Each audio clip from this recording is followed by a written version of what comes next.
বাচ্চাদের পানি খাওয়ানো নিয়ে মা বাবাদের মধ্যে এক ধরনের উদ্বেগ উৎকণ্ঠা কিন্তু কাজ করে। কতটুকু পানি খাওয়াবে, একটা 2 বছরের বাচ্চাকে কতটুকু পানি খাওয়াতে হবে, একটা 5 বছরের বাচ্চাকে কতটুকু পানি খাওয়াতে হবে, কিংবা 6 মাসের কম বয়সী শিশুরা যাদেরকে শুধুমাত্র বুকের দুধ খাওয়ানো হয় তাদেরকে কি বাড়তি পানি খাওয়াতে হবে কিনা, এই সকল বিভ্রান্তি, এই সকল দুশ্চিন্তা লাঘব করার চেষ্টা করব আমরা আজকে।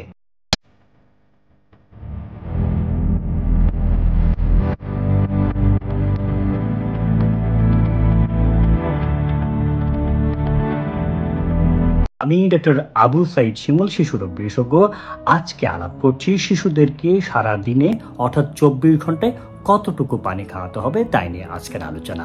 শুরুতে বলে রাখি, এটা আসলে শুধুমাত্র পানি নয়, পানীয় অর্থাৎ তরল, সারা দিনে কতটুকু তরল খাওয়াতে হবে তাই নিয়ে কিন্তু আমরা আজকে আলাপ করব, এবং সেটাই হওয়া উচিত। অর্থাৎ সারাদিনে সে যদি শরবত খায়, সে যদি জুস খায়, ঘরে তৈরি জুস, সে যদি দেখা যাচ্ছে যে স্যুপ খায়, ডাবের পানি খায়, এগুলি সব কিছু মিলেই কিন্তু এই তরল বা পানির হিসাবটা কিন্তু করতে হবে। এই যে কতটুকু পানি খাওয়াতে হবে বা কতটুকু তরল যাবে, এটা নিয়ে বিভ্রান্তি কিন্তু অনেক কাল ধরে চলে এসেছে চিকিৎসা শাস্ত্রে, এবং এক সময় দেখলো যে চিকিৎসকরা যে এটা নিয়ে আসলে একটা বিভ্রান্তি হচ্ছে, সেটা থেকে উত্তরণের উপায় কি, সেই উত্তরণের উপায় বের করলেন দুজন শিশু কিডনি রোগ বিশেষজ্ঞ। 1957 সালে তারা একটা যুগান্তকারী আর্টিকেল লিখলো পেডিয়াট্রিক্স নামক একটা জার্নালে। সেই জার্নালের 19 নম্বর যে ভলিউম, তার 5 নম্বর সংখ্যায় 823 থেকে 832 মাত্র 10 পৃষ্ঠার যে একটা আর্টিকেল বা বৈজ্ঞানিক নিবন্ধ, তা কিন্তু পাল্টে দিল সারা বিশ্বকে, চিকিৎসা শাস্ত্রকে। তারা সেই নিবন্ধে বা সেই আর্টিকেলে তারা যে ফর্মুলাটা দিল, যে কথাটা বললেন, সেটাই আজকে কিন্তু হলিডে সাকার ফর্মুলা নামে পরিচিত।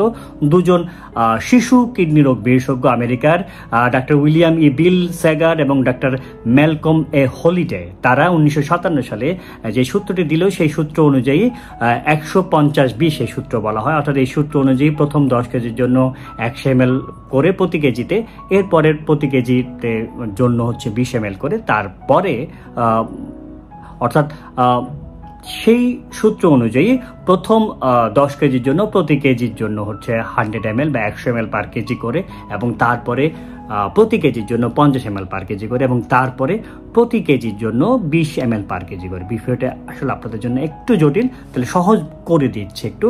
সেটা হচ্ছে কোনো 10 কেজির বাচ্চাকে এই সূত্র অনুযায়ী পানি বা তরল খাওয়াতে হবে 1 লিটার, আর 20 কেজির বাচ্চাকে খাওয়াতে হবে 1.5 লিটার, আর 30 কেজির বাচ্চাকে খাওয়াতে হবে 1700 ml। এইভাবে আপনি একটু একটু করে বাড়াবেন। 40 কেজির বাচ্চাকে প্রতি কেজিতে 20 ml করে, যদি আমরা ধরি 10 কেজিতে 200, তাহলে 40 কেজির বাচ্চার জন্য 1900 ml মিলিলিটার খাওয়াতে হবে। এভাবে এই সূত্রটা এইভাবে মেনে চললে দেখা যাচ্ছে বাচ্চাদের একটা কতটুকু 24 ঘন্টায় পানীয় বা তরল খাওয়াতে হবে, সেটা একটি হিসাব পাওয়া যায়। অনেকেই সেটা ব্যবহার করেন, কিন্তু আমি যখন আরও গভীরে গেলাম, দেখলাম যে ওনারা যে আর্টিকেলটা লিখেছেন, সেটা শিরোনাম যদি বলি, সেটা শিরোনাম হচ্ছে the maintenance need for water in parenteral fluid therapy. অর্থাৎ শিরায়, যে বাচ্চারা যখন হাসপাতালে ভর্তি থাকে, শিরায় বা আইভি ফ্লুইড হিসেবে যে ফ্লুইড দেওয়া হয়, সেই ফ্লুইডটা কতটুকু দিবে, এটা সেই হিসাব।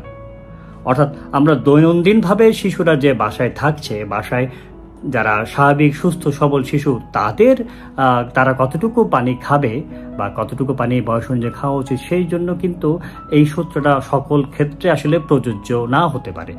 তা আমি আরেকটু পড়াশোনা করে দেখলাম যে বিভিন্ন সংস্থার এই ধরনের কিছু সূত্র বা এই ধরনের কিছু গাইডলাইন রয়েছে। আমি দেখেছি যে IOM অর্থাৎ ইনস্টিটিউট অফ মেডিসিন USA, তারা কিছু তালিকা রয়েছে। আবার EFSA European food safety authority, তাদেরও কিছু তালিকা রয়েছে। সেই তালিকাটা কিন্তু অনেকটাই দেখা যাচ্ছে যে হলিডে সাকার যে ফর্মুলা, তার সাথে কিছুটা কাছাকাছি, কিন্তু এগুলো তো অনেক বেশি পরিমাণ। কোনোটাই আসলে সঠিকভাবে এরকম নির্দিষ্টভাবে বলা নেই যে বাচ্চাদেরকে, স্বাভাবিক সুস্থ সবল বাচ্চাদেরকে দৈনিক বা 24 ঘন্টায় কতটুকু পানীয় বা তরল খাওয়াতে হবে। বিভিন্ন ওয়েবসাইটে, বিভিন্ন ফেসবুক পেজ, ইউটিউবে রয়েছে অথেন্টিক, যেটা আমরা বলি যে আমেরিকান একাডেমি অফ পেডিয়াট্রিক্সের আমি যখন একটু সার্চ করে দেখলাম যে তারা মোটামুটি গ্রহণযোগ্য, আমাদের ব্যবহারযোগ্য একটা চার্ট দিয়েছে। আবার চিলড্রেন হেলথ ডালাস, তারাও একটা চার্ট দিয়েছে।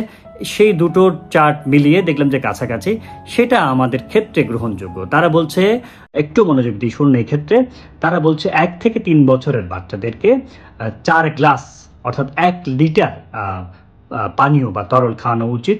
4 থেকে 8 বছরের বাচ্চাদেরকে 5 গ্লাস বা 1200 ml পানি খাওয়ানো উচিত। আর 9 থেকে 13 বছরের বাচ্চাদেরকে 7 থেকে 8 গ্লাস অর্থাৎ 1700 ml থেকে 1900 ml, ন্যূনতম 1700 ml হলেই হবে, পানীয় বা তরল খাওয়ানো উচিত।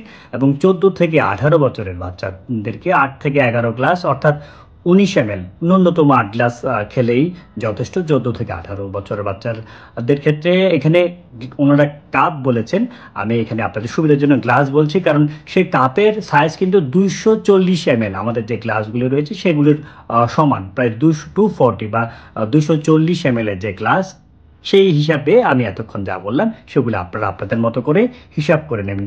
এই পরিমাণ পানীয় বা তরল খাওয়ালেই কিন্তু বাচ্চার জন্য যথেষ্ট। শুধুমাত্র যে পানি খাওয়াতে হবে তা না, স্যালাইন খাওয়াতে পারেন, আপনারা ডাবের পানি খাওয়াতে পারেন, স্যুপ খাওয়াতে পারেন, যে কোনো ধরনের তরল খাওয়ালেই কিন্তু এই চাহিদাটা পূরণ হয়ে যাবে। এবং এক্ষেত্রে মনে রাখা ভালো যে 6 মাসের কম বয়সী শিশুদের যারা শুধুমাত্র বুকের দুধ খায় তাদের বাড়তি কোনো খাবার খাওয়ানোর প্রয়োজন নেই। আবার 6 মাসের বেশি বয়সী শিশুদেরকে যখন আপনি বাড়তি খাবার দেন, বুকের দুধ যতটুকু খান সেটা মোটামুটি একটা ধারণা করে নিয়ে বাকিটা আসলে পানি খাওয়াতে হবে। আর যারা ফর্মুলা মিল্ক বা অন্যান্য দুধ খান তারা ওগুলো বানানোর ক্ষেত্রে যতটুকু পানি ব্যবহার করেন, 24 ঘন্টায় দুধের সাথে যতটুকু পানি দিবেন সেগুলি 24 ঘন্টা হিসাব করে সেটা বাকি রেখে বাকিটা আপনি পানি খাওয়াতে পারেন, স্যুপ খাওয়াতে পারেন, অন্য শরবত খাওয়াতে পারেন। সবচেয়ে যেটা গুরুত্বপূর্ণ, শিশুদেরকে দেখতে হবে সে পানি শূন্যতায় ভুগছে কিনা। সেটা বুঝলেই কিন্তু আপনি বুঝবেন যে পর্যাপ্ত তার পানি হচ্ছে কিনা। পানি শূন্যতা তাহলে কিভাবে বুঝবো? আমরা পানি শূন্যতা বুঝতে পারি, চোখ ভেতরের দিকে ঢুকে যাবে, তার জিহ্বা শুকিয়ে যাবে, মেজাজ কেমন যেন খিটখিট হয়ে যাবে। আরেকটা বিষয় দেখবেন যে সে দৈনিক অন্যান্য দিনে যে পরিমাণ প্রস্রাব করে তার চেয়ে প্রস্রাবের পরিমাণটা কমে যাবে।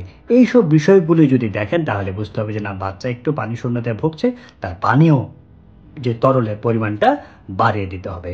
আজ এই পর্যন্তই। আশা করছি আমার এই আলোচনা থেকে বাচ্চাদের পানির পরিমাণ বা তরলের পরিমাণ নিয়ে আপনাদের যে বিভ্রান্তি সেটা দূর হবে।